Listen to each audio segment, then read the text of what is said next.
All right, welcome to the latest episode of the Coleman Power Organic Fitness Podcast. I have my latest guest here in front of me as the sun is beaming in here on both my eyes and her eyes in both two locations of the world. All right, Michelle Ryan, welcome to the show. Hi, Coleman. Thank you for having me. You're super welcome. This is about 9 months, 10 months. This is practically the duration of a baby it took to get this podcast over the line. We're obviously very busy and important people, Coleman. We got there. That's exactly it. Michelle, I suppose I brought you on in relation to, I suppose, your area of expertise, I'm going to say breath work. But before we kind of deep dive a little bit more into that, I'd love you to let the listeners and the viewers a little bit about maybe your background, because maybe I'm wrong, but more so, are you someone that grew up with doing breath work as a young child and then kind of led into being now the individual, the coach that you are today? Or let me know, I suppose, what happened from the start. Sure, absolutely. So my name is Michelle Ryan and my business is called The Holistic Leaders. And I'm a Limerick woman, born and bred, and I absolutely didn't grow up doing breath work, probably more holding my breath, because I grew up in a bar and started started my working life very early, working, in the family business. And yeah, wellness wasn't exactly front and front of our lifestyle, but that was how it was in 1980s Ireland, and very grateful for it all. It's helped me in a number of different ways, but I found my way to the holistic world and to breathwork. It was a longer road through studies than being in the corporate world in London, being in leadership in London, and just witnessing just a huge gap between being a leader and being well within leadership. So I myself was a director and I just lived and breathed a business. I didn't live and breathe for myself or for my health. It was very, so again, socially oriented. We celebrated by going to the bar and going to nice restaurants. And, for a decade, I didn't even go to the gym. I, certainly didn't lift any weights. I just put deals up and lifted pints on the weekend. So my lifestyle was not one that was geared towards health, especially in my 20s in London. It was just eat, sleep, work, party, repeat. So I found wellness in probably my 30s, and it just really, really helped my leadership, from the coaching aspect. And then I found breathwork a little bit later. And now I weave all of this together and I work with founders, entrepreneurs, and corporate business leaders as well. So that's a little bit of an overview. So, right, tell me a little bit more maybe about breathwork for people that don't know enough about it, or more so they would like to know, what is breathwork and who is it for and what are its benefits? Sure. So breath work is for everyone without trying to sound cheesy, but there's so many kids. How are we breathing in the everyday? Are we aware of our breath? Are we aware of how everything below the neck is actually operating? Because we're so mind based and everything is just thought, thought, thought. And meanwhile, our body is sending us so much information, so much wisdom, signals. But to be able to connect it all, we have to have the breath, and so often, people can find themselves in these heightened states, or, they can have too much energy in the sense of anxiety, or too little. So there isn't enough fire in the body. And, we're in the age where we're looking to external, whether it's a coffee to pick us up, or whether it's a sleeping pill to bring us down, or a glass of wine at the end of the day. And, we're constantly moving through the state of trying to bring ourselves up, trying to calm ourselves down. Our nervous systems are all a little bit frazzled. It's all go, go, go. But breath work at a functional level can help with everything you need is there right at the end of our nose.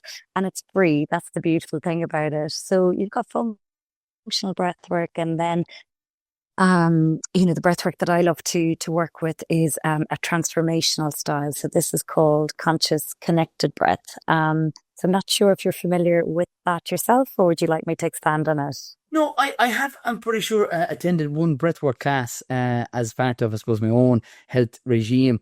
And it was, I describe it because I don't actually know the full maybe terminology of it. It was short breath only through my mouth, lying flat on my back on a mat on the floor. And from that, there was visions, very vivid images of different things that were happening or due to happen, which was quite significant to me without going too deep into it. We can if you want. And that's something that I've done in the last 12 months. Okay, amazing. So it sounds potentially like you did a conscious connected. So the conscious connected style that I've trained in is into the belly. So you are lying down usually, and it is mouth breathing. But you're breathing from the belly into the chest, and but it's more that it's connected. Too scientific, too into the detail. It creates sort of a shift from the conscious to the subconscious state, and it takes us out of the mind, and it can be incredibly healing. And you can heal at a physical, emotional, and spiritual level doing this type of breath work. And what you alluded to there is just this divine inspiration almost. It feels like when it's coming in, and it's again, we try to solve problems from the space of the mind. And it's so interesting with clients. I'll bring them into a coaching session. These are all people who are very driven, very motivated. They've got a lot on their plate. They're often running multiple businesses, raising a family, have elderly parents, also have a social life. So they are busy. And, when a problem presents, we, go to the pen and paper to try solve it each time. It's so beautiful. We'll have a coaching session, and we don't have to solve everything there, but we'll just bring the questions into the field. And then when they breathe, it's so interesting to see how things shift, clarity comes in. And that's just through handing it over to the breath, which is really, really empowering because it's self-created. The facilitator like me, we create the music, the safety, the playlist. We let the client know the technique, but ultimately it's the client that breathes. It's the client that creates that clarity and freedom and within their own system. So it's a very, very empowering practice to bring someone through because you're there, but ultimately it's them that's doing it. Yeah. I suppose with including yourself, I'm sure it's something that's mentioned, breathwork, that it's able to reduce stress and anxiety and help people to a healthier version of themselves. But how does it actually happen? How, for people who haven't experienced it themselves, could you maybe further expand on that point? Sure. So the type of breath that I just described there is much more about a sort of spiritual healing, physical healing, moving energy through the body that is, quite stuck, quite old. So that's the conscious connected breath. So that's a journey. That's about an hour, but I bring it into a 3-hour session. But if you are doing breath work, to, for example, to work with anxiety, that's more on the functional side. So you're changing your breath style in the everyday. So it's actually the opposite. So when we're doing the journey that we've been discussing now, we're breathing through the mouth, but this is not how we're supposed to be breathing in the everyday. For our functional breath, we want to be breathing through our nose. And immediately when we're breathing through our nose, we're telling our body we're safe. So it goes back to, so we still haven't evolved in certain levels. And if we're breathing through our mouth, we're sending a communication to our brain that something is wrong. We're being chased. We're running away, because often if we're running fast, if we're in a fear state, we are breathing through our mouth. So just that simple adjustment, taking from mouth breathing to nose breathing, is immediately communicating with your brain, you're safe, you're well, and you're moving from your fight or flight into your rest and digest. So many of us are in fight or flight all day. We don't even realize it, but it's not being activated like ancient times because we're being chased by an animal, we're in the wild. It's being activated by a little red button next to your email, or our boss's name, flashing up, or we're moving into that fight or flight state, but we're not coming back out of it, and we're staying in this heightened state, which is impacting, our well-being. It's creating sort of this anxiety within the body. We're not moving it through. We're not getting rid of the cortisol and the adrenaline. So again, animals know this in the wild. If they get a scare, the adrenaline and cortisol shoots up. But we just move on with our day and we still have these hormones just flooding our system. So breathwork helps to adjust all of that down and to bring us into that more parasympathetic state. Yeah, and I suppose with a lot of, I'm going to say, listeners of this podcast, but a lot of them being female, but also there's some male too. Typically, say in that role of either a mom or a dad, like how does breathwork improve the likes of maybe their digestion, maybe even reduce inflammation, maybe their gut health, which is a huge word being used now by health practitioners, including myself.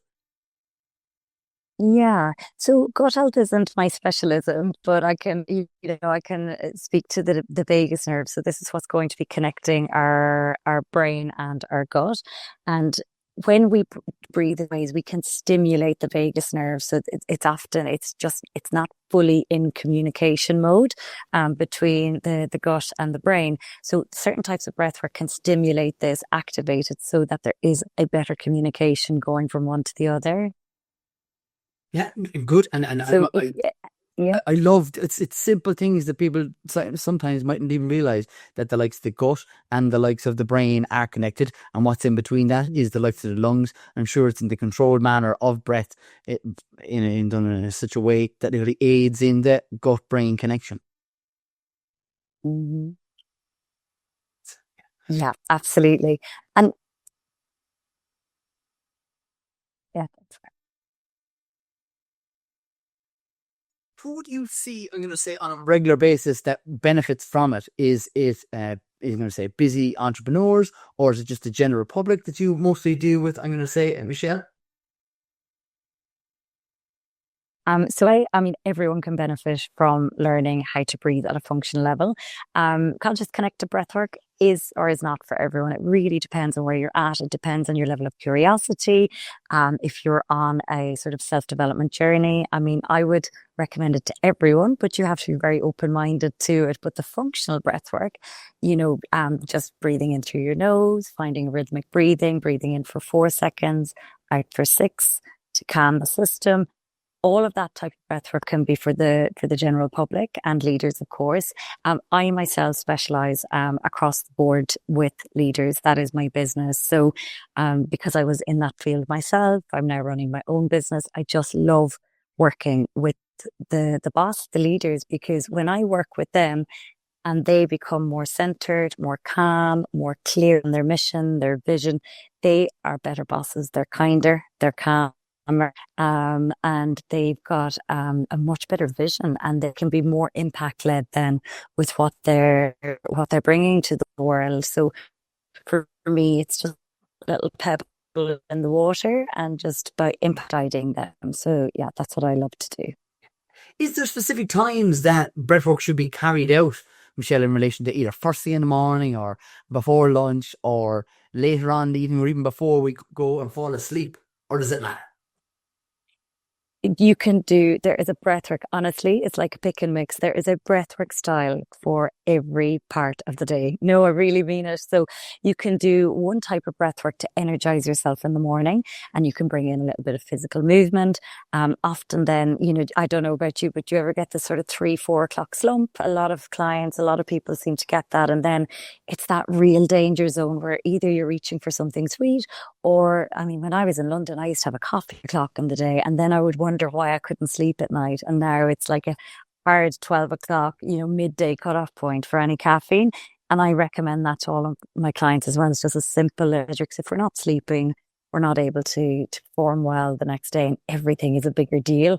But you can actually use different types of breath at that 3 o'clock mark if you want to pep yourself up. So I often teach teams and my clients that.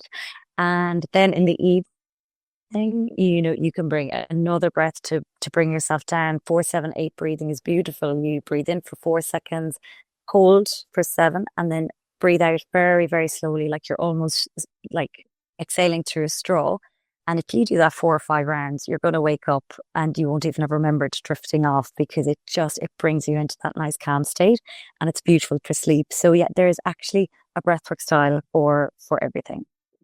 Have you ever come across, I'm only saying this because this is something that has happened to me previously, someone who can't breathe as well through the likes of their nose due to, it was down, a lot of it down to different foods that were maybe high histamine and a lot of dairy products that again weren't of the best quality for my own Mm. gut, which have a knock-on effect then to the likes of my own breathing. Is that something that you come across with different clients to say, oh, Michelle, I can't breathe through my nose because it's constantly blocked or anything similar to that? Mhm. Yeah, absolutely. You'll have things like deviated septums and yes, people who are their entire life with sinus issues. Again, this is not my area of specialty, so I'm not going to go too far into it. But again, you probably know about this. It is connected to the gut and allergies and inflammation. So often if they bring awareness to it, I will send them in another direction. We'll work with mouth breath, in that instance. But I would just say, look, it's not something that you have to put up with for the rest of your life, and then get them to explore it, because this is the problem. When something has been there since childhood, we learn to accept, well, that's just the way my nose is. My nose just doesn't really work. And then you realize, actually, you know what, there is another way, whether that's changing your diet or speaking to a specialist. So, yes, I've come across it. But then my advice is, let me send you to this expert over here so that they can help you out with that. Very good. Is there signs maybe that you might see for people that have dysfunctional breathing that they mightn't know of, that you could point them out to saying, oh, if you're breathing in this such a way, this is not what I want you to do. I would like you to breathe in such a manner through your nose, or maybe further expand on that point. Yeah, sure. So you can see how people, are looking at them facially, first of all. So if their mouth is open when they're not speaking and they're breathing through their mouth, so you will just bring awareness to that, because they may have breathed like this they could be in their 40s, 50s at this stage. You'll also look at where the breath is falling in their bodies. So are they raising, is their chest raising all the time? So is it shallow breath into the chest? Is it quite fast? Or is it slow, low and deep? What is their posture? What is the sort of cadence and the sort of rhythm of their breath as well? And you know what? A lot of it, Coleman, is just bringing attention to it. When we have done something without consciousness for so long, it actually just takes someone to say, listen, there's another way. So yeah, just witnessing their posture, their mouth, whether their chest is raising or whether they're able to soften and slow down the breath. I'd love to know a little bit more about, I'm going to say, Michelle, the different retreats that you do. Firstly, what are the locations, or what duration are they? What's involved in the whole lot? Sure. So this summer I was running retreats in County Limerick at the Shell Bell, which was a beautiful little bell tent. So it's in a gorgeous meadow, down in the countryside. So for me, I love nature. I just think if we get nature to do the heavy lifting for us, there's so little else that we need to do. If you can get yourself on the grass or get yourself into the sea, get yourself into a field, every day for a little bit of time, it is going to help in every other aspect, and it's free. So like, you have to pay to come to different coaches and experts, but like, let nature do a lot of the work for you. So when I run my retreats, they're always in nature, whether that's the day retreats down in County Limerick, or if I do like a 3-day or a weekend. I've had a beautiful one in Portugal. I had a beautiful one on a tiny little island, Collinmore Island, off the coast of Mayo, which I'll probably be doing another one this summer. But I'll be doing 1-day retreats from May to August in County Limerick, and that's usually sort of 8 to 10 leaders, all of who've become really connected themselves through these retreats, and they're nearly cross-pollinating, and they're using each other's businesses to help each other out. But they're beautiful days, and we are connecting on a particular theme. It could be, one of them was joy, for example. So that was very light, very joyful. All of these people are running very successful businesses, a lot of stress, a lot of things to be doing. We had a deep, deep journey. We had a sauna, ice bath, you name it, and people leave just feeling a lot lighter.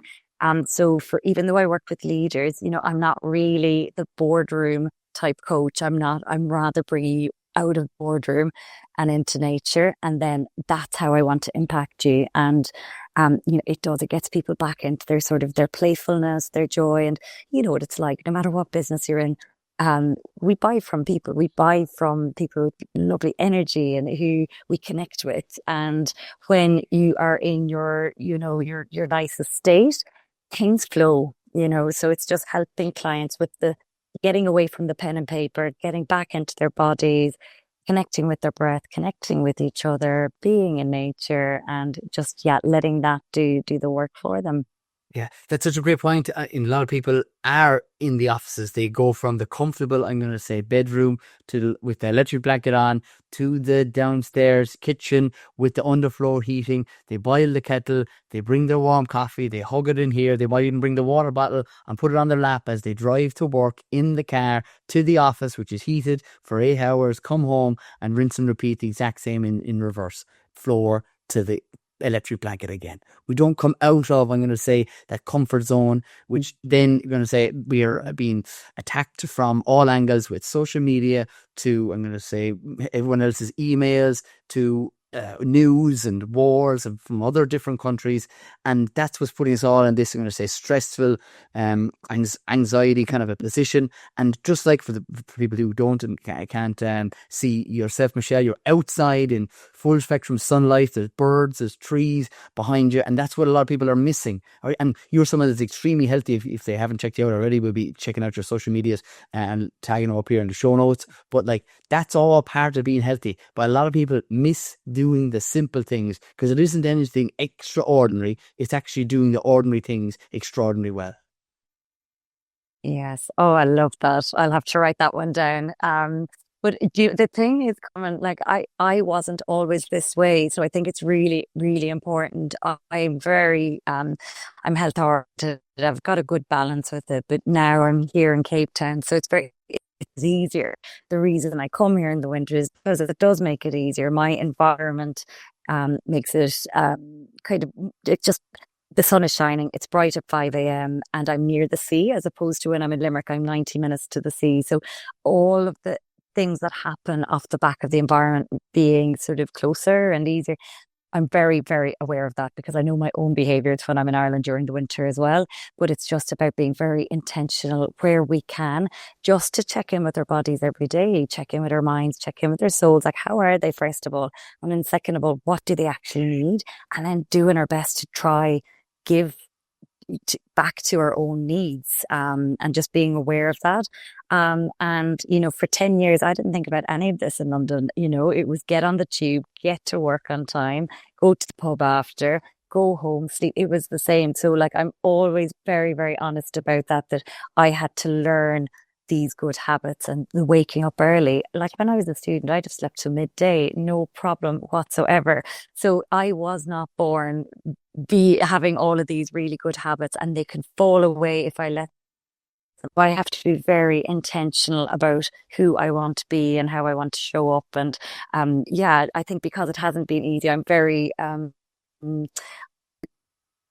compassionate with clients who are at the early stages of trying to make these changes, because I know exactly what it's like. And I also fall off the wagon and the good habits myself. So yeah, it's just to say that I haven't got it totally nailed. I just have to show up every day how I want to. Yeah, and nobody is perfect. And I love that you mentioned that. I mean, you're someone that's self-taught or got coaches and got mentors along the way to put you in the position that you're in right now, and you're just passing on, you're going to say, this beneficial information to I'm going to say others. Michelle, what would you say to people? I'm going to say leaders or business owners that are right now at the start of their health or in the middle or lost along the way. I'm going to say, what are three top things that you would recommend for people to start to incorporate into a new, healthier, holistic lifestyle? Oh, just three. Okay. Movement. That would three. I know. No, because I'll keep going. If you give me 20, I'll give you 20. No, I would say movement. Move your body. Yeah. Yeah, definitely movement. Get your body moving, but in a way that you love. So I'll start with that. There's so many people and they run, but they hate running. And I just don't understand it. And I'm not talking about just doing easy things, but there are ways that you can move your body that really bring you joy, and it's not just about overcoming something. So I would find movement that you love. If that's running, run by all means, or swimming, or dancing, or boxing. It doesn't matter. Find a way of moving that you actually love is probably one of the first things I would say. Of course, I'm going to say breathing. Just learn how to breathe, learn how to manage your breath, so that you can alter your state whenever you need to during the day. If you're about to go into a meeting, if you're feeling heightened, if you're feeling a little bit low energy, you can just bring breath into it. And all of this is available. Of course, I teach my clients, but if you don't want to pay a coach and you're not part of a program, everything is on YouTube as well. So just find a coach and just weed them in. What else? The health journey. I mean, nature. I alluded to that earlier. Just get nature to do the heavy lifting for you. When you have a day where you touch the grass or the sand or you see the sky, your day is just different. Everything is more manageable. Anything that would have, the same event could occur. But if you've woken up late that morning, you've not had a breakfast, you've had 3 coffees, you've not seen the sky, you're going to respond very, very differently to that exact same event as if you got up early, you gave to yourself first, you moved your body, you saw the sky, you got into water if you're lucky enough to be by it, and you sort of started your day from that place. It's 2 very, very different responses. So my whole thing is give yourself a fighting chance so that when, problems come your way, you're in your center and you can navigate it. We've all seen those leaders who, no matter what you put on their desk, they can just hold it, and, really these are the leaders I see that look after themselves first thing in the morning, whether it's journaling, moving, being in nature, and then they're able to handle what the day brings. So yeah, that's say movement, breath, nature. Well, I even have 5 written down for that. I have sun, journaling, nature, breathwork, and movement. So there is our top 5 from Michelle here. She said one kicked to 3 and I got down 5 out of that. But she's either A slight cheat. Oh, Michelle. Typical classic me now. Sorry about that. Michelle, is there, I suppose, anything else that you would like to touch on, maybe to share with people, the things that you do on a weekly or a monthly or a yearly basis with the likes of the listeners of this podcast, or even a message that you would like to leave people with, I suppose, now that you have the opportunity to do so? Yeah. Do you mean with regards to my own business or a message that I would have for someone who's sort of in leadership or navigating leadership? Maybe some of this I'm going to say leadership that might be struggling would like either help from yourself or in any way, shape or form to be a better version of themselves. Yeah. Okay. Without it sounding like a pitch, because it doesn't have to be me, get a coach, get a mentor, get help.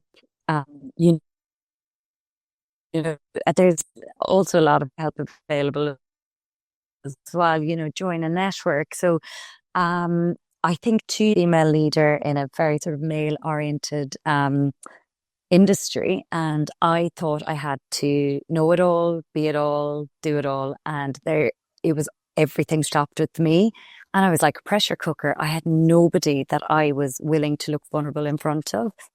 Especially when you've got co-partners or peers, you want to feel like you have your shit together, excuse my language, all the time. But this pressures is really taking from the leadership journey. The leadership journey can be so beautiful and joyful and expansive. And for me, it's very much a spiritual journey as well, because when you decide to be a leader in someone else's business or you're setting up your own, you have reckonings of note. You realize so much about yourself that, if you had, just been on a different path that you might not have realized. And this is both the positives and the negatives of your own style, your shadow and your light. So it's really, really important that when these challenges come up, that you talk to someone who isn't necessarily going to tell you what to do, but they're going to empower you to make your decisions. They're going to empower you to come or give you the tools to come back to center. They're going to help you to create clarity, help you clear the way, understand what really, really you want to do with your business. And, what's the point of it? Is it just to generate money? Do you want to make an impact? Is it both? Do you want to enjoy this, or do you want to wake up every day and actually, dread going to work, so you can do life two different ways. You can do it dreading every day or loving every day, wanting every day to be 48 hours versus 24, because there's so many beautiful things that you want to do. So it does take a little bit of work, of course, to get there, both in your business and your personal life, but that it is possible, without it sounding too sort of idealistic. So that's a lot of the work that I do. Clients can be very, very successful. Everything is there on paper, but they might be, it's there, they've hit the goals and they thought they would have felt differently once they got to a certain point. And then we'll realize, actually, out of the 4 pillars that we work with, which is body, mind, soul, and business is thriving, but they haven't done anything for their soul in a couple of years. They used to sing, but they've stopped singing. They haven't hung out with friends because they've been so busy on their enterprise. And there's that soul element. So it's about looking across the board. Are you looking after your body, your mind, your soul, and your business? And you know what it's like. The more joyful you are, the more you're enjoying your work. Your business thrives off the back of it. It's not either or. You get to enjoy this, you get to love it. And then to see that ripple into your business is really beautiful, because often we're programmed to think that, it just has to be slightly punishing and work hard and then you get rewarded. You actually get to work hard, have a great time and get rewarded. And it's not too much to ask for that. So yeah, I would say, find a good coach, find a good mentor, and don't sort of expect that, just if you're in leadership that you have to be a little bit miserable. There's another way of doing things. So that's what I would say there. I would totally agree with that statement. In what coaches actually do is they shorten your learning curve, right? It's not that you won't get there eventually. There might be a hell of a lot more struggle or ping pong along the road, left, right, and fall down into the gutter every now and again. But the idea is that's what they do. They pass on the tips, the tricks, the failures that they most certainly have done themselves throughout their own health journey, and make it a little bit easier for you or that individual, whether male or female, out the other side of it. For sure. Michelle, I want you to let the listeners know where's the best place for them to reach out to you in relation to either social medias or any other areas, whether you'll be a website. Shout it all out here now if you have it. Okay, thank you. So it's the Holistic Leaders. So it's just theholisticleaders.com for the website. And then, but probably the best way is Instagram. So my new programs for 2026, I'll be putting those up this week. So I'll be, I'm taking on people for my 12-week program in January at the moment. So very active around that. So if people want to chat about coaching, they can just send me a little DM, or they can book into my calendar, and I just do complimentary discovery calls as well. So that's an option there. And my Instagram is at the.holistic.leaders. And they could probably find me through your account. That would be an easier way of doing it. Yeah, certainly. Michelle, super grateful to have you here on the Likes of the Show, and thank you for taking your lovely time out of your beautiful sunny morning. Your afternoon. I'm pretty sure your afternoon. You're ahead of us. Evening. Let's see. Yeah, 5:20 now.